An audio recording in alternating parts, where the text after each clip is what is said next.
ಆತ್ಮೀಯ H16 news ಅರ್ಥಾತ್ ಹೇ ಸೀತಾರಾಮಿಗೆ ಸ್ವಾಗತ. ನಾನು ನಿಮ್ಮವ MI ಅಥವಾ ಮಲ್ಲಪ್ಪ ಜೋತಾವರ್. ಆತ್ಮೀಯರೇ, ಲಂಚ ಲಂಚ ಲಂಚ ಈ ಶಬ್ದ ಕೇಳಿದ್ರೆ ಸಾಕು.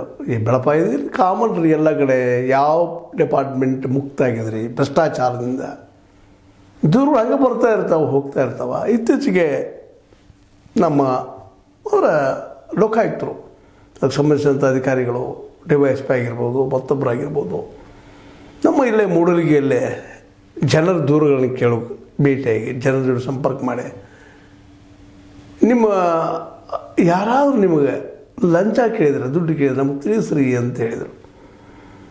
ಅಡ್ಡಿಲ್ಲ, ಒಳ್ಳೆ ಕೆಲಸನ ಭೇಟಿ ಆಗಬೇಕಾಗ್ಯದ, ಜನಕ್ಕೆ ತಿಳಿಸ್ಬೇಕಾಗ್ಯದ.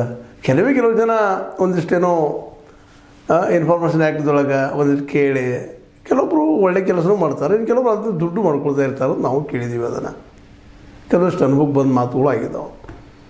ಅದ್ರ ಬಿಟ್ಟು ಸ್ವತಃ ಲೋಕಾಯುಕ್ತರನ್ನ ಬೀದಿಗಿಳಿದಂಗೆ ತಹಶೀಲ್ದಾರ್ ಆಫೀಸ್ಗೋ ಅಥವಾ ಇನ್ನುಳಿದ ಆಫೀಸ್ಗಳಿಗೂ ಬಂದ ಆ ದೂರುಗಳನ್ನು ಸ್ವೀಕರಿಸಿ ಅದಕ್ಕೆ ಸಂಬಂಧಿಸಿದ ಅಧಿಕಾರಿಗಳಿಗೆ ಉತ್ತರ ಕೊಡಿಸುವಂಥ ಕೆಲಸ ಏನು ಮಾಡಿದಾರೆ. ಅದರಲ್ಲೂ ಮುಖ್ಯವಾಗಿ ನಮ್ಮ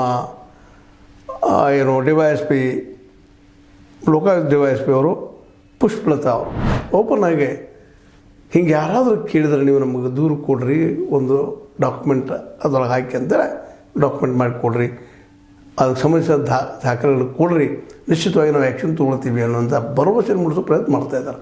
ಆದರೆ ಅದು ಎಷ್ಟು ಮಟ್ಟಿಗೆ ಭರವಸೆ ಮೂಡ್ತದನೋ ಆ ಮಾತು ಬೇರೆ. ನಾವು ಏನು ಹೇಳೋದಪ್ಪ ಈ ಸಂದರ್ಭದಲ್ಲಿ ಅಂತಂದ್ರೆ, ಹೌದು, ಜನ ಜಾಗೃತಿ ಆಗಬೇಕಾಗಿದೆ, ಪ್ರತಿಯೊಬ್ಬರು ತಿಳಿಬೇಕಾಗಿದೆ.